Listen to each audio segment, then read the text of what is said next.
Hello and welcome to From the BO End. We're back. Hopefully everyone's hangovers have cleared up from Monday night, and we're going to be looking a little bit at what's happened since and looking ahead to this weekend's trip to Loftus Road to face Queen's Park Rangers, and a whole host of issues that have popped up this week about players' contracts and loan deals becoming permanent and so on.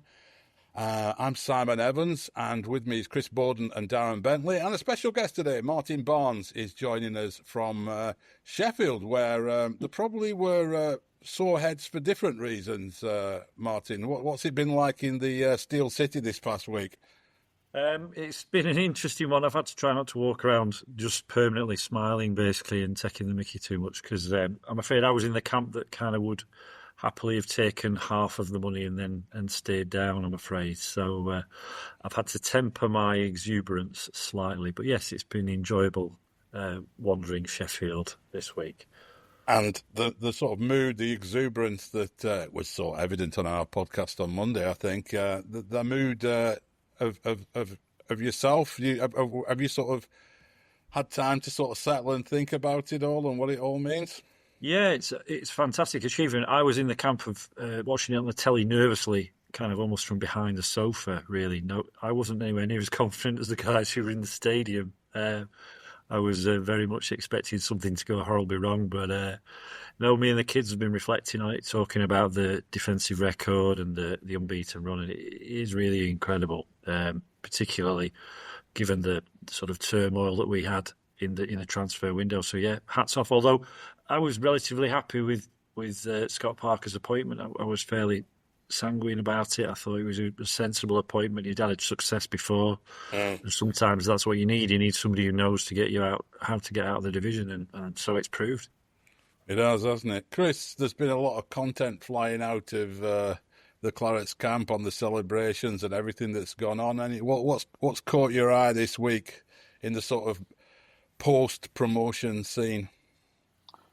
I really enjoyed, watching Scott Parker's words in the dressing room, where I think everyone's just eager to sort of crack a beer open and get back out on the pitch and enjoy the adulation of the crowd. But just to see his emotion,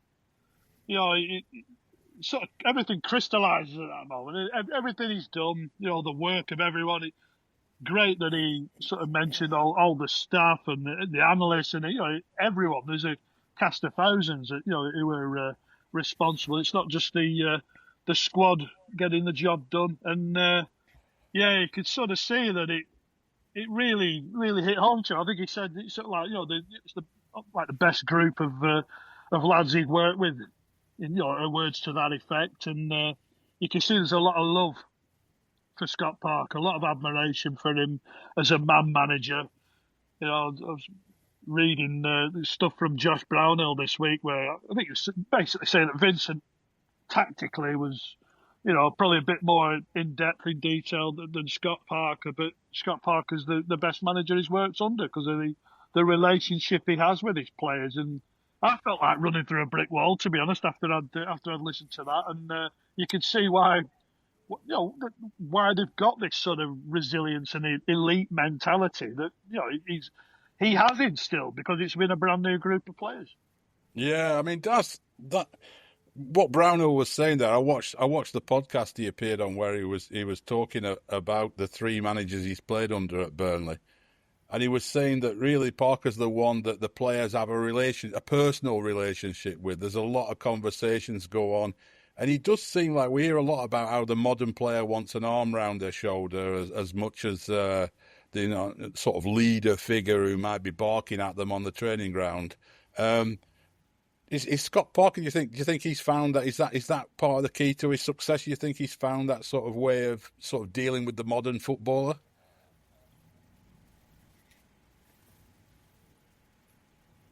Yeah, he seems to have. He seems to have that sort of human touch, doesn't he? And I'm not saying the others didn't, but with Sean, you always got a feeling that with Sean, he was the boss.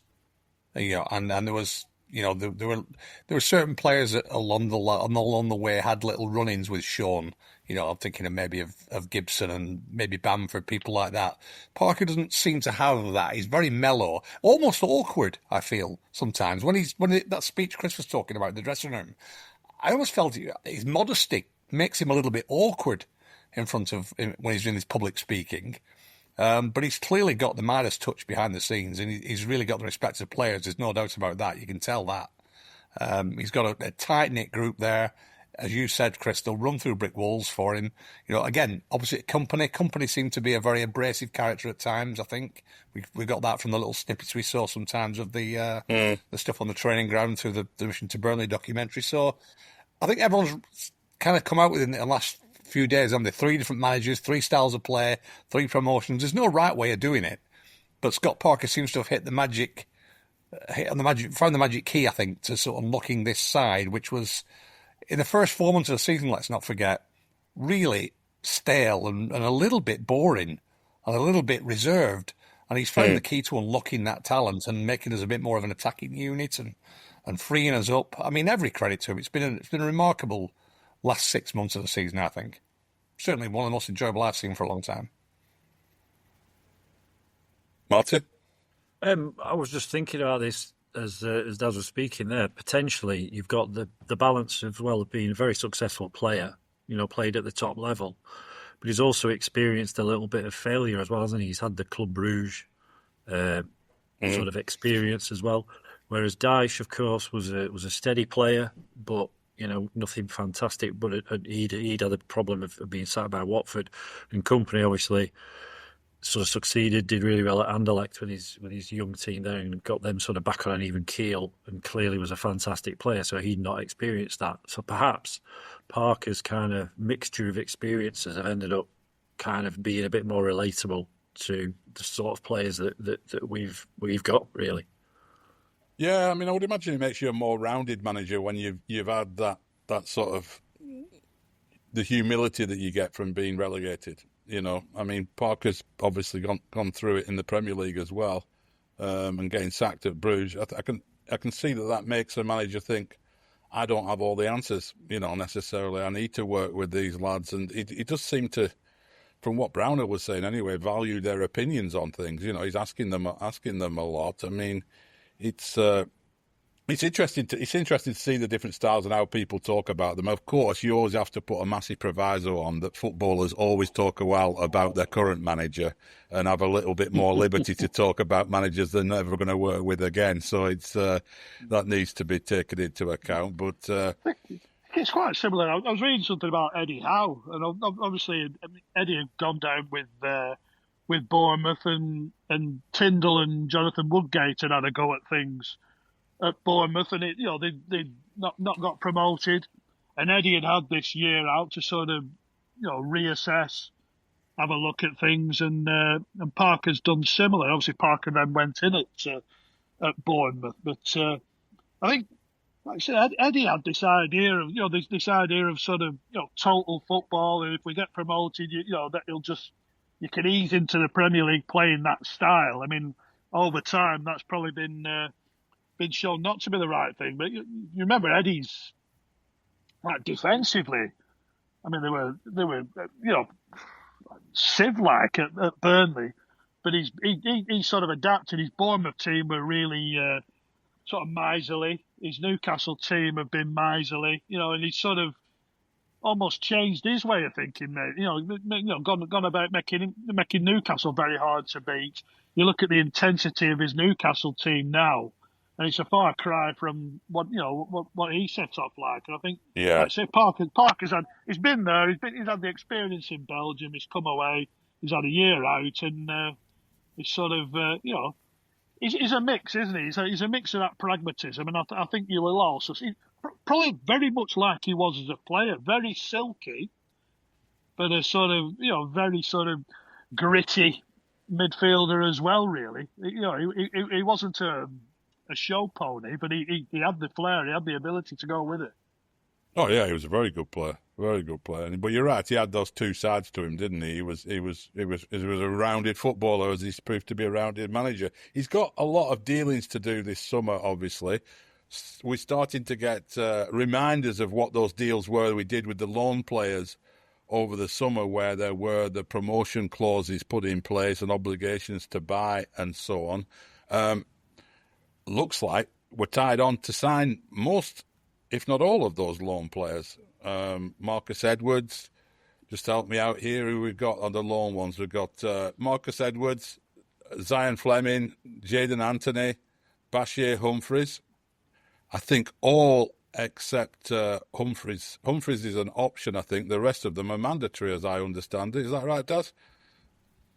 Looking at it? Yeah, I've not looked into it too much. I used to be all over these things when I was at the club, but you kind of lose track a little bit when you don't have that day-to-day contact. But the names you've just mentioned there are pretty much no-brainers anyway. You'd probably bring them all in, wouldn't you?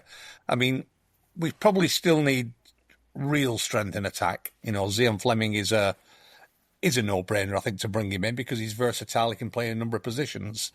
But we still need an out-and-out striker, and we're going to need to spend money on a striker, I think, aren't we, this summer? Yeah. Bashir Humphreys is the interesting one. As you said, he's the option to buy. But again, why wouldn't you bring Bashir Humphreys in? Right age, you know, English. He looked okay when he was playing. You've got strength there with him and Lucas Perez, who I think has grown steadily as the season's gone on. Yeah, why wouldn't you bring him in? I mean, those add to the squad straight away, and you need a bigger squad in the Premier League. You're definitely going to need that competition for places right across the board, I think. So I'd be for bringing all those in. I mean, Humphreys can play fullback or central defender. He could. He probably, I would imagine, if we ever, and who knows when we get going in the Premier League with the type of teams we're going to be playing about. You know, do we try with playing some games with three centre halves? He would look like the kind you could play as a left-sided centre half alongside a Steve and Egan Riley if they're still there. Martin, are you glad to see all those players signed up, or are you concerned that those were Championship signings and we're now tied into buying players from that level when we're going up a level? No, I think they're all, like Dad says, I think they're all players that I would want us to sign, whether we've got the obligation or not. And Humphreys, to me, looks a quality player. He's crossing after a few games of sort of settling in has certainly looked decent. I think he can arguably fill in either fullback. He can play as a one of the two centre halves. I think, like you say, I think he could play as one of the three, particularly if you put a Steve in the middle because he's got the pace to cover. Egan Riley a bit less so maybe he'd be on the right of the three. It'd be interesting. Daz mentioned the squad size. We've got to remember all the guys that we've sort of not seen anything of this year. We don't quite know what the scenario is with those guys. You know, I can't even remember half of the names of the ones that have gone out, but, you've got your Delquaz. What's going to happen to them, the out contract? I don't think we're seeing many of them come back, I don't think we're seeing many of those come back. Like that, but Daz, that's the thing, isn't it? We've got to make sure, and I don't know how much of a loss we take on those players or we're ready to take. We'll have to get rid of some of those before we get players in because we can't. I think AOK have probably learned they can't just pay a ridiculous amount of money. They can't risk it because if we come straight back down, we're going to have the same problem again. There'll always be takers for players like that. The bigger problem for me, Simon, is not necessarily the players that we want to sign this summer that we have obligations to buy.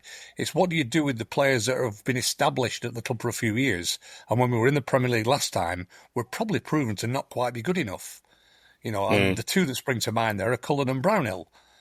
Yeah. Now, last time when we were in the Premier League, we were pretty much all of the opinion that those two guys probably weren't going to cut it at that level. But you've got Josh Brownhill there now, who's probably scored 16 goals, is it, this season? 8 of which have been match winners. He's probably playing the form of his life. He deserves another crack at it. Josh Cullen played international football. He should be able to play in that anchor role. Josh Laurent's obviously a journeyman championship player. I don't mean that in any disrespect. So you've got three players there who you're. Are we going to rely on those three, or are we going to sign a real established Premier League quality midfielder to sort of bolster the squad? That's the interesting one for me. You forget that Cullen was playing in a team that was absolutely wide open, and as soon as opposition beat the press, he was up against it, weren't he? I think we saw better from Cullen as the season got going, and we sort of tightened things up a bit. Brownie's had 3.5 years at that level, and I think you certainly keep him about the place. Absolutely. just as a personality and as someone who can offer.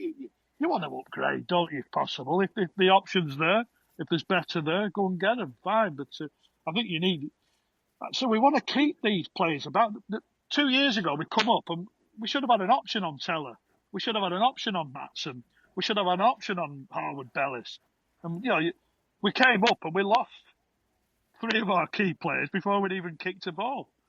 And, Yeah. And then he obviously dispensed with Benson and Zarori and Muric, and all of a sudden you're like, who's this lot pulling on a shirt for us? I think, let's keep the nucleus of this side together. And I've seen so many fans say, like, listen, if we get our backsides handed to us every week, yeah, but we've got a bond with these players, and we'll back them to the hilt. Even if they're losing every week, we'll back them to the hilt, and we'll go again next, in the Championship. But just, don't chuck out the baby with the bathwater again. Yeah, we never fell in love with that company Premier League side, did we? But we've definitely grown to love Scott Parker's side, haven't we? That's for sure. But I think the way Burnley fans are, I'll come to you in a second, Martin. But I think the way Burnley fans are, if we'd have gone up last time with Company and we were playing with Benson and Zarori and those players who we had fallen in love with the season before, there would have been much more of a sense of, like, sticking with the lads through the difficult games and stuff. It was the fact we never had a chance to get to know this team. It was like, one was broken up, another one was created and abandoned after a few weeks, and so it was just such a mess, wasn't it? So this is encouraging that they've been smart enough to get these clauses in there, and it seems that we're going down that path. Martin, you had a point you wanted to make there. Yeah, I was just going to say the same thing. There appears to be a lot of learning going on from everybody at the club at all the levels, from the very top through to the coaching staff. I think, like it's already been touched on, Brownhill and Cullen playing in a more sort of compact system, I think would look completely different.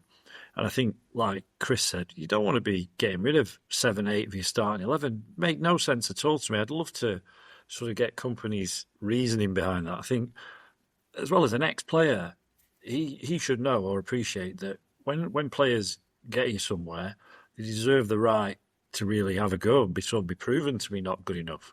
It kind of a little bit reminded me of when we qualified for Europe. We ended up playing about 5 or 6 different players in those games that hadn't got us there. And I don't know whether that had an impact on the start of that season. I know it ended up turning around, but I'm a big believer in the fact that you give your players a chance and you bring a 3, 4, 5 players into the squad. You don't rip the whole thing up again. And it wasn't as if we were replacing 34, 35-year-olds. We were replacing lads in their early 20s. So, it made no sense.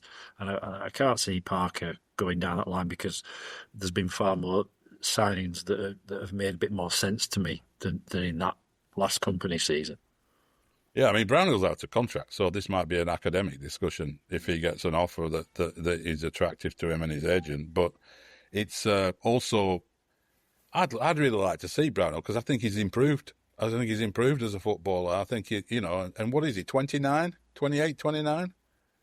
And he gets the club. That's the great thing, Sam, and he gets the club. You can tell with his passion and with his exuberance, he gets it, doesn't he? Yeah. His agent's from Burnley. His brother plays for Padiham. He's lived his entire life, bar a spell at Bristol City in the northwest of England. He's. I mean, there's a school of thought that you keep Barnes in. Let's just have it. That's it. Nah.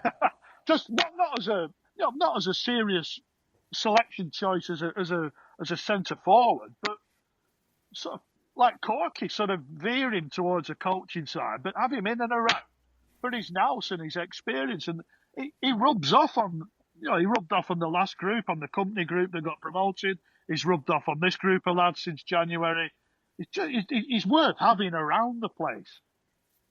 Yeah, in a coaching role. I mean, he's not been able to get in the side this year in the Championship. He's not had minutes. He's hardly had minutes this time, but I'd keep him in and around. I love Barnes to bits. I've never had this conversation with him in the chats I've had, but I can't see Barnes as a coach somehow. He doesn't strike me as a coach type person. So that's an interesting one, but I think Barnes might leave us this summer, to be fair.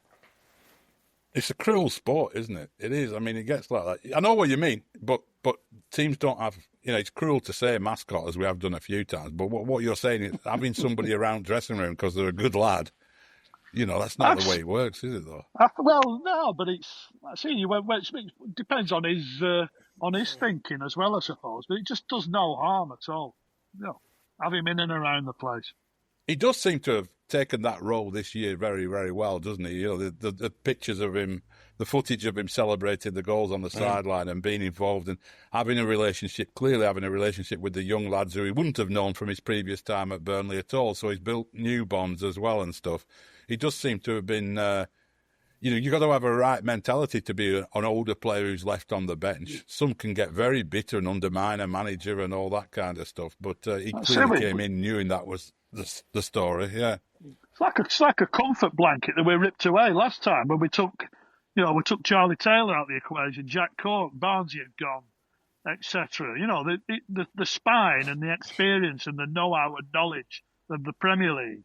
I mean, like, how many times did the company basically shunt Charlie Taylor out and he ended up working his way back in every time?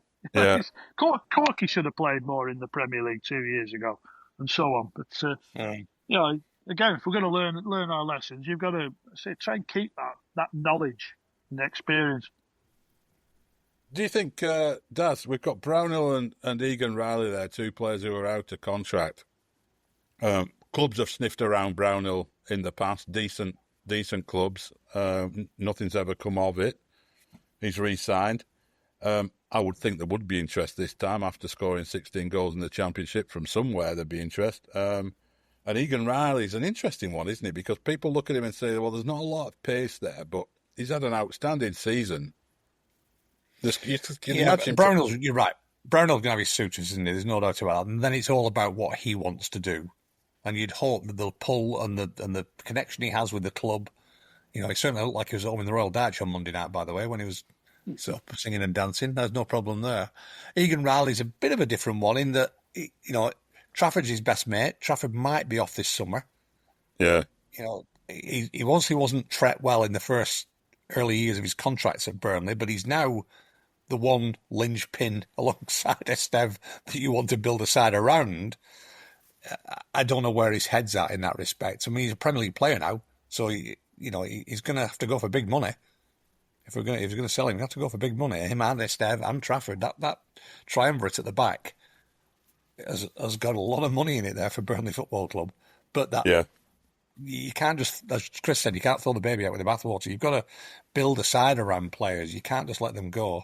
I'm sure there'll be offers on the table for both of those players, substantial offers on the table for both those players now. But interestingly, I was reading some quotes from Burnley's financial officer this week, and they were saying that the average wage for Burnley in the Premier League will be no higher than maybe the lower mid-table, probably the lowest in the league, but the average will be no higher than that.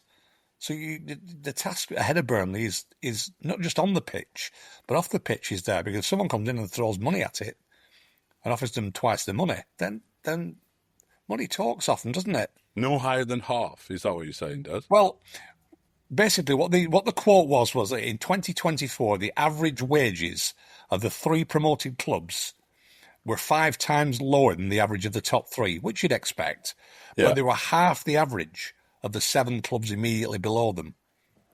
So our average wage was half the average of the mid-table Premier League side. Yeah. So there's the size of the task facing you. Yeah. You can therefore put money on the table there for Egan Riley and say there's £50,000 a week. But the average wage might be 80,000, 90,000. And if someone comes in with that, the player's going to have his head turned. He's going to have his head turned. So you've then got to have that strong connection. And that's where Brown, I think, will win. Egan Riley, I'm not so sure. Yeah. I know. Where's he going to play his football? Where's he going to play Premier League football, CJ Egan Riley? That's the big thing. But there'll always be somebody, Chris, won't there? If he goes to a West Ham, he's going to be like, whatever, 3rd, 4th, 5th choice. In likelihood, if he signs for Burnley, he plays. Same with Brownie. I can only see Brownie. They talk about. I mean, West Ham when Moyes was there. I mean, it could have gone to West Ham, and it was a really attractive proposition for him, but he'd already given his word to Burnley, and a man of his word. He stayed true to his word with what's 5.5 years ago. If West Ham come in, if Everton come in, if Wolves come in for Brownie, it'd be a bit part. The only move for me, I mean, that I've seen sort of purported for Brownie would be Celtic. Whereas you go up there, you play. He's guaranteed 8 Champions League group games now. He's guaranteed a treble, a domestic treble, and you go and experience life at in a massive football club like that. But if you're Egan Riley, you probably walk into most of the bottom 6 Premier League clubs. Yeah. That's the risk. I'm not sure players are going to look at it like that, Chris, because you might well be right from an objective point of view. A lot will see the money and say, yeah, double. But not just the money; they'll believe in themselves that they can. If Crystal Palace come in for Brownhill or Egan Riley for that matter, they're not going to look. They're not going to look at it, and their agents aren't going to look at it and go, probably going to be a backup guy there. No, they're not. They'll say yeah, I'll have to break into team. But I'll do that. I'm good enough. They believe in themselves, don't they, these lads? Yeah, I'm sure they do. And in the meantime, you're earning twice what you were on. Yeah. You get the likes of, you remember Jordan Hugill signing for West Ham from Preston for 10 million quid. They played about 20 minutes for him and ends up dropping down. He's well, like I say, the warning signs are there for him. You either heed them or you don't. The likelihood is they probably won't. But... Yeah. No, I think if big clubs come in, we've got a really tough job. And I think Martin, what are your thoughts on this? I think Darren has a point there that it's that bond. If you've got that bond there, that does really help. They're not all mercenaries, are they? Some of them have a connection with the club, and that can help us. No, absolutely. Is Esteve one of those? I would like to think so. Yeah, I would think Esteve is one of that. I would have Egan Riley down because, as has been talked on here before, he was a bit part player, and nobody could have seen the season that he was going to have this season. So. It just depends, doesn't it? We talk about loyalty towards players. We talk about loyalty of the players to the club. It's hard to tell, isn't it? It depends what their agents are telling them. Depends how much they're bothered about money. It can potentially be a short career. I would like to think that they will all stick around. It looks like a really genuinely tight-knit group. You've got all the stuff that's been put out recently. It does look like a much more sort of cohesive unit. I don't know whether we'll get them all. I would just like to say we get most of them because we want to have a good crack at it, don't we? After last time when it was all just chaos, it'd be lovely to have the same nucleus of players, give them all a chance, and then if we do come back down after a year, no one would begrudge any of those players a move to any of the clubs that you've mentioned. I think it'd be just nice to see what we could achieve with that group, really. It would, yeah, absolutely, yeah. I think we'd all hope for that, yeah. One new signing that has come in, though, is off the field. New chief executive of the club, James Holroyd, who comes in from Manchester United, where he worked on the retail side of the club. I mean, none of us can pretend to be experts about the work that somebody's done on the retail side at Manchester United, Chris, but it is an interesting one when you have a guy who's employed by United. He's not somebody who's been shunted out by Sir Jim or something. He's somebody who was obviously valued enough to survive the purge and has decided, a lot of people want out of United maybe. I can understand that.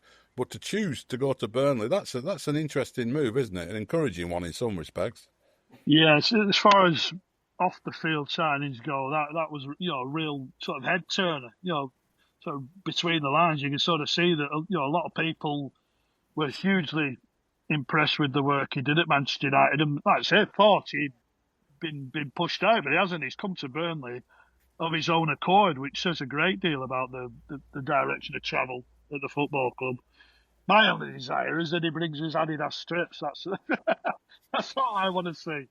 I want to see the 3 stripes back in claret and blue. But what about the 4 quarters, though? I didn't mind that, I didn't mind it. It's a contentious one, isn't it? But yeah. As we see this more and more, we see this more and more in football now, though, don't we? I mean, the days when somebody worked at a football club, I mean, you know this very well yourself, obviously, but we see people moving around a lot more. It's almost like there's starting to be a market for chief executives and directors of football and people in those sort of top positions. I mean, is this a sign we're competing, you know, on a Premier League level? Football's a village. You know, football is a village. Everybody knows everybody. Doesn't surprise me that these sort of moves happen regularly. He's got great credentials. You can't argue with his credentials. He seems like a really top appointment off the pitch. He was influential, I think, in Man United's kit announcement, which was one of the biggest sponsors they'd had in the history. So he's clearly got a bit of leverage about him, and if he can bring a bit of that to Burnley, who knows? I'm a bit dubious still about this global growth. You know, one of his key targets, if you will, is global growth, and I still go back to the fact that global growth for Burnley is pie in the sky, and to a certain extent, you know, I know we want to spread the word of Burnley, and we can do that only to a certain extent. He ain't going to sell shirts in Taiwan. He ain't going to sell shirts in Hong Kong. He ain't going to sell shirts in Australia. Perhaps it's all about bringing more investment in and attracting more of the JJ Watts and that kind of thing. That might be the avenue to go down. But listen, you can't knock that appointment. It sounds like a great appointment off the pitch, and it seems like behind the scenes that the wheels were already in motion for that, and the buttons were pressed as soon as Monday night finished. Yeah.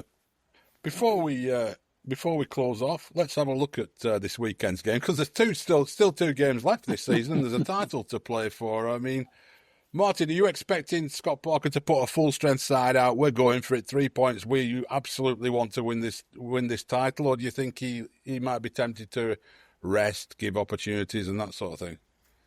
I think a bit quite cross if he goes a bit gentle. I mean, he's come out and said he wants to go for the title. I think we've got to go for it, haven't we? I mean, if we happen to go for it and we don't get a positive result this weekend, then maybe the last game is the game when he does that, because we'll definitely be second. But I think as long as the title's there to play for, I think you've got to go for it. And we've got a relatively good record at QPR. You know, I can remember some midweek games and a hat-trick for Andy Cole or whoever it was midweek once upon a time, and winning there 1-0 with somebody like John Mullin popping up with a goal or something. So, yeah, I really want us to go for it. I don't want to settle for second place. If that's where we finish and we come up slightly short, fair enough. But, yeah, he's got to go for it in this game, hasn't he?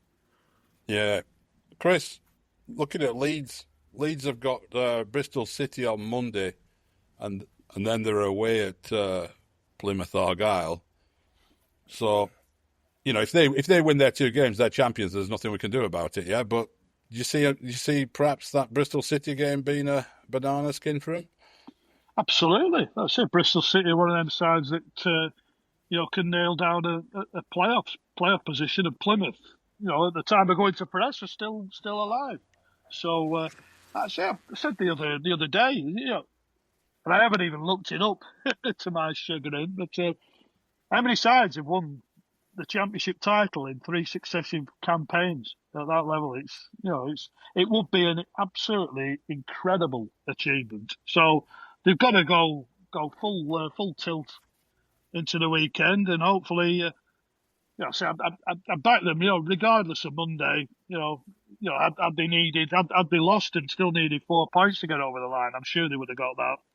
I'm sure the heads will be very much focused on going to QPR and getting the job done. And the title it's a massive carrot.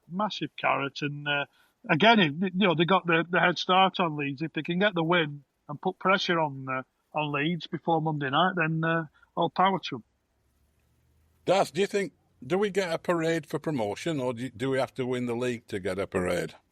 No, I think they're having one. Yeah, I think we'll have a parade. We ought a parade for promotion before, so I don't think we'd hold back on that one again. And I think this team deserves a promotion, a parade. Sorry, if they get promoted, you know, the fans will turn out in force again.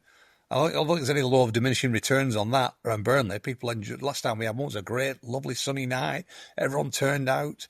I'd just like to see us keep the pressure on Leeds. I mean, if we can win on Saturday, there's no reason why we can't. 31 unbeaten. We want to go to 33 unbeaten. We want the 100 points, which would be incredible. We did it with Sheffield United. We put the pressure on Sheffield United. They crumbled. put the pressure back on Leeds again. They've got a big game. Bristol City score first at Leeds on that Monday. It'll take some coming back from all that because they are desperate for a playoff place and they need a result at Leeds to do that. And Chris is right. Plymouth on the last day, they could still be in the reckoning. So Leeds have got 2 tougher games than Burnley against QPR and Millwall, who, the old cliche, but the sandals are they're on the beach, those two, aren't they, really? They're ready for the end of the season. Just watch, we'll get beat now. Scott Tyne and Naki Wells got a job to do, haven't they? They've still got a Clarets job to do.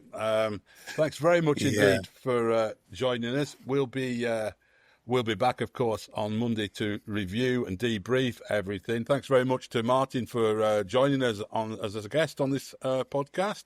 And thank you very much, everyone who listened last week, because the numbers that I checked were extraordinary. It was the most listened to podcast that we've ever done.